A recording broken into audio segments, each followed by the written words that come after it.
தேர்தல் பிரச்சாரத்துல முதலமைச்சராக இப்போது இருக்கக்கூடிய விஜய் அவர்கள் தாவேகா தலைவராக தேர்தல் பிரச்சாரத்துல சொன்னதெல்லாமே பொய்ன்னு ஒப்புதல் வாக்குமூலம் கொடுத்திருக்கிறாரா? டெல்லியில நடந்த அந்த கூட்டத்தில் என்ன நடந்தது? மோடியை சந்தித்து தமிழ்நாடு முதலமைச்சர் விஜய் பேசியது என்ன? இது பத்தி நம்ம சேனல்ல பன்னீர் பெருமாள் அவர்கள் விரிவா ஒரு நேர்காணல் கொடுத்திருக்கிறார். அதோடு சேர்த்து நாம இன்னும் சில விஷயங்களை அதுல கூடுதலாக அல்லது அதில் இருப்பதே கூட அதில் இருக்கலாம், சில விஷயங்களை நம்ம ஸ்பெசிஃபிக்காக பாயிண்ட் அவுட் பண்ண வேண்டியது இருக்கு. இந்த தேர்தல் பிரச்சாரத்தில் ரொம்ப முக்கியமாக தமிழ்நாடு எதையெல்லாம் எதிர்கொண்டது அப்படின்னா பெண்கள் பாதுகாப்பு. இந்த பெண்கள் பாதுகாப்பு அப்படின்ற இந்த விவகாரத்தை பொறுத்தவரையில் தமிழ்நாட்டில் பெண்களுக்கு பாதுகாப்பே இல்லை, இந்தியாவிலேயே பெண்களுக்கு பாதுகாப்பு இல்லாத மாநிலமாக தமிழ்நாடு மாறிவிட்டது அப்படின்னு எல்லாம் கூட தாவேகாவினர் சமூக வலைதளங்களின் மூலமாக பிரச்சாரம் செய்தார்கள். உண்மையிலேயே அப்படித்தான் தமிழ்நாட்டில் பெண்களினுடைய நிலை இருக்கிறதா என்றால் நாம் அப்பவே மறுத்தோம். இந்தியாவில் இருக்கக்கூடிய பிற மாநிலங்களை எல்லாம் விட தமிழ்நாடு பல நேரங்களில் முற்போக்கான மாநிலமாகவும் இந்த வன்கொடுமைகளை எல்லாம் தடுக்கக்கூடிய மாநிலமாகவும் இருக்கு அப்படின்னு. அதுல விஜய் அவர்கள் தான் பேசியதை தானே மறுத்து டெல்லியில நடந்த நித்தி ஆயோக் கூட்டத்தில் பேசி இருக்கிறார். குறிப்பா அவர் பேச்சுல அவர் பேசுனதை அப்படியே டெக்ஸ்டா கொடுத்துருக்காங்க. அதுல பக்க 2 கடைசி பத்தி பாத்தீங்கன்னா, women remain at the center of Tamil Nadu's development journey and their empowerment is not merely a social objective but an economic necessity.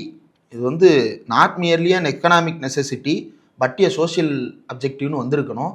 அவங்க இது வெறுமன சமூக நோக்கம் மட்டுமல்ல, பொருளாதார வளர்ச்சி சார்ந்தது அப்படின்னு குறிப்பிட்டிருக்கிறாங்க. நித்தி ஆயோக்ன்றதுனால அப்படி எழுதி கொண்டு போய் கொடுத்துருக்குறாங்க போல தெரியல. அதாவது என்ன சொல்றாருன்னா, தமிழ்நாட்டினுடைய வளர்ச்சி பாதையில் பெண்கள் மையமான பாத்திரம் வகிக்கிறார்கள். அவர்களுடைய வளர்ச்சி என்பது சமூக நோக்கம் கொண்டது மட்டுமல்ல, பொருளாதார வளர்ச்சிக்கும் பயன்படுகிறது அப்படின்னு குறிப்பிட்டிருக்கிறார். The state has made, இதுதான் முக்கியமான புள்ளி, the state has made notable progress in women's education, health, safety and economic empowerment. பெண்களினுடைய கல்வி, சுகாதாரம், அண்டர்லைன் பாதுகாப்பு மற்றும் பொருளாதார மேம்பாடு ஆகியவற்றில் தமிழ்நாடு முற்போக்கான மாநிலமாக, முற்போக்கான வளர்ச்சிகளை சாத்தியப்படுத்திய மாநிலமாக இருக்கிறது என்று அவர் குறிப்பிட்டிருக்கிறார். ஆட்சிக்கு 20 நாள்ல பெண்களுக்கான பாதுகாப்பு, பெண்களுக்கான சுகாதாரம், பெண்களுக்கான கல்வி, பெண்களுக்கான பொருளாதார மாற்றம் குறித்தெல்லாம் ஒன்றும் நடக்கல. அப்ப தமிழ்நாட்டை கடந்த 5 ஆண்டு காலம் ஆட்சி செய்த திராவிட முன்னேற்ற கழகம் பாதுகாப்பான மாநிலமாக, பெண்களுக்கு பாதுகாப்பான மாநிலமாக, பெண்கள் சுகாதாரத்திற்கு வாய்ப்பளிக்கும் மாநிலமாக அல்லது அதற்கான வாய்ப்புகளை சரியாக செய்து கொடுத்த மாநிலமாக, பெண்களுடைய பொருளாதார மேம்பாட்டுக்கு உத்தரவாதம் கொடுக்கின்ற மாநிலமாக தமிழ்நாடு இருக்கிறது அப்படின்றத முதலமைச்சர் விஜய் அவர்கள் நேரடியாக நித்தி ஆயோக் கூட்டத்திலேயே சொல்லி இருக்கிறார். அடுத்து இது ஒண்ணு கலைஞருடைய சாதனையை அடுத்து முதல்வர் Vijay பட்டியலிடுகிறார். Women's self-help groups have become powerful instruments of community development and socio-economic transformation.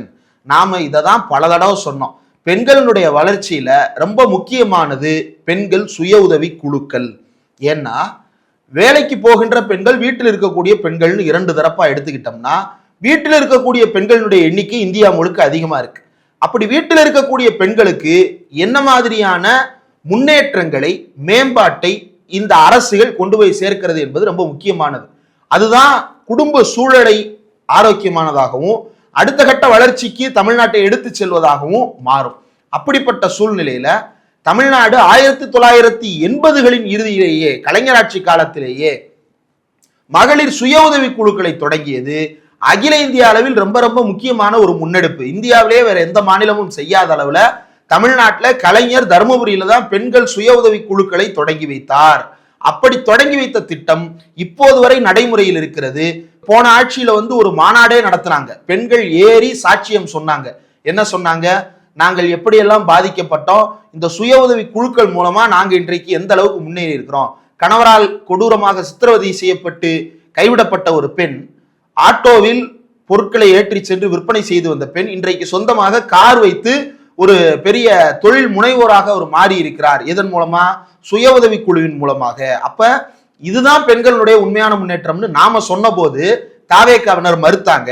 இப்ப தாவேகாவின் தலைவர் தமிழ்நாட்டின் முதலமைச்சராக பொறுப்பேற்றதற்கு பிறகு என்ன சொல்றாரு, மகளிர் சுய உதவி குழுக்கள் powerful instruments of community development, அதாவது சமூக முன்னேற்றத்தினுடைய ஒரு பவர்ஃபுல்லான இன்ஸ்ட்ருமெண்ட், தீவிரமான ஒரு கருவி அப்படின்றாரு பெண்கள் முன்னேற்றத்துல. எது? சுய உதவி குழுவை. அது மட்டும் இல்ல, ரெண்டாவது அடுத்ததா இன்னொன்னு சொல்றாரு, மூணாவது point, Tamil Nadu employs 42% of woman working in factories in India and further to strengthen women safety we propose specialised women safety units, emergency response systems in public transport, expanded CCTV networks and integrated command centers and have launched சிங்கப்பெண் சிறப்பு அதிரடிப்படை. இதுல இந்த சிங்கப்பெண் சிறப்பு அதிரடிப்படையை தவிர மற்ற எல்லாமே முந்தைய அரசியல் செய்தது. அது காவலன் SOS ஆப்பாக இருக்கட்டும், பெண்கள் எந்த இடத்துல அவங்களுக்கு என்ன பாதிப்பு ஏற்பட்டாலும் அதன் மூலமா ரிப்போர்ட் பண்ணலாம், உடனடியாக நடவடிக்கை எடுக்கப்படும். அப்படி ரிப்போர்ட் பண்ணாங்கன்னா காவலன் SOS ஆப் மூலமா ரிப்போர்ட் ஆகி பெண்கள் வர்றாங்க இல்லையா, அப்படிப்பட்ட பெண்களுக்கு பாதுகாப்பளிக்கும் வகையில் அந்த வருகின்ற காவலர்களால குற்றவாளிகள் மீது நடவடிக்கை எடுக்க முடியும். ஆனா சிங்கப்பெண் அதிரடிப்படையில் இருப்பவர்கள் மூலமாக அவர்கள் நினைத்தால் FIR போட முடியாது. அவர்களுக்கு துப்பாக்கி வேண்டாம், குண்டெல்லாம் வேண்டாம், அவங்களுக்கு லத்தி கூட கிடையாது. அவங்க ஃபீல்டு ஒர்க்கு போறாங்க. எப்படி போவாங்க, என்ன பண்ணுவாங்க, அவங்களுடைய ரோல் அண்ட் ரெஸ்பான்சிபிலிட்டி என்ன, எதுவுமே தெரியும். அப்போ வெறுமனே ஒரு ஜும்லா ஸ்கீமா அது இருக்கு. ஆனா காவலன் SOS அப்படி இல்லை. இட் ஹட் ப்ரூவன், பல நேரங்களில் அது மக்களுக்கு சேவையாற்றி கடந்த காலங்களில் நிரூபிக்கப்பட்ட ஒரு திட்டம். அதெல்லாம் இவர் குறிப்பிடுறாரு. அதே போல அகில இந்திய அளவுல 100 பேர் வேலைக்கு போறாங்க பெண்கள் இந்தியா முழுக்கன்னா, அதுல 42 பேர் தமிழ்நாட்டு பெண்கள், தமிழ்நாட்டில் தான் இருக்கிறாங்க. அப்ப மீதி இருக்கக்கூடிய 31 மாநிலத்திலையும் சேர்த்தே எவ்வளவு பேர் போறாங்க? 58 பேர் தான் வேலைக்கு போறாங்க. ஆனா தமிழ்நாட்டில் 42 பேர் வேலைக்கு போறாங்க. அப்ப தமிழ்நாடு பெண்களுக்கு எவ்வளவு பாதுகாப்பான மாநிலமா இருந்தா இவ்வளவு பெண்கள் முன் வேலைக்கு போறதுக்கு தயாரா இருப்பாங்க. இது நாம சொன்ன போது சிரிச்சாங்க. ஆனா இப்ப அதே தான் போய் நித்தி ஆயோக் கூட்டத்துல சொல்றாங்க.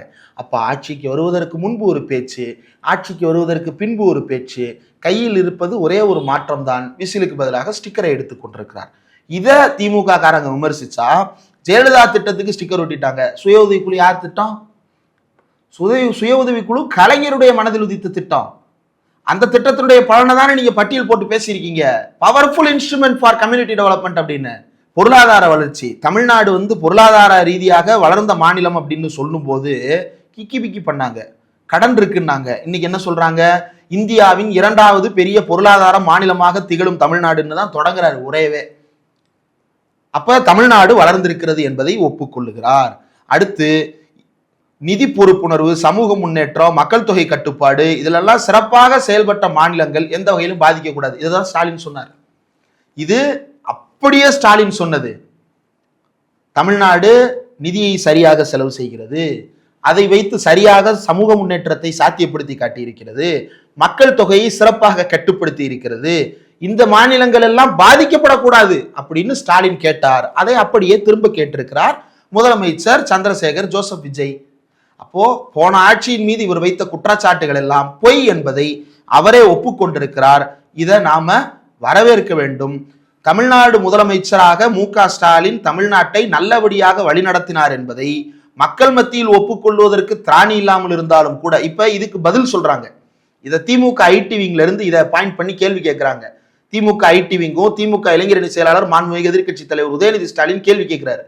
அதுக்கு தெம்பும் திராணியும் இருந்தா அரசு ரீதியாக அமைச்சர் பதில் சொல்லணும் அல்லது முதலமைச்சர் பதில் சொல்லணும். மாறாக தாவேக ஐடி விங் பதில் சொல்றாங்க. ஏன்னா அரசாங்கத்தினுடைய நிலைப்பாடு என்ன? தமிழ்நாடு 42% பெண்கள் வேலைக்கு செல்லும் மாநிலமா இருக்கு. தமிழ்நாடு பொருளாதாரத்தில் 2வது இடம் உள்ள மாநிலமாக இருக்கிறது. தமிழ்நாடு பெண்களுக்கு பாதுகாப்பான மாநிலமாக இருக்கின்றது அரசாங்கத்தினுடைய ஸ்டாண்டு. ஆனா இவங்க கட்சியினுடைய ஸ்டாண்டு அதிலிருந்து பொய்யான ஸ்டாண்டு. அப்போ கட்சி தான் பதில் சொல்ல முடியும்ன்றதுனால கட்சி பதில் சொல்றாங்க, ஆட்சி பதில் சொல்றது இல்லை. அப்போ திமுக தன்னுடைய சாதனைகளை சரியாக செய்திருக்கிறது அப்படின்றத தாவேக அரசு ஒப்புக்கொண்டிருக்கிறது. அதை மோடியிடமே போய் கொடுத்திருக்கிறார்கள். ஆக தமிழ்நாட்டு மீது இவர் வைத்த குற்றச்சாட்டுகள் எல்லாம் உண்மை அல்ல என்பதை அவரே நிரூபித்துக் கொண்டார். பொறுத்திருந்து பார்ப்போம் என்ன நடக்குதுன்னு. நன்றி.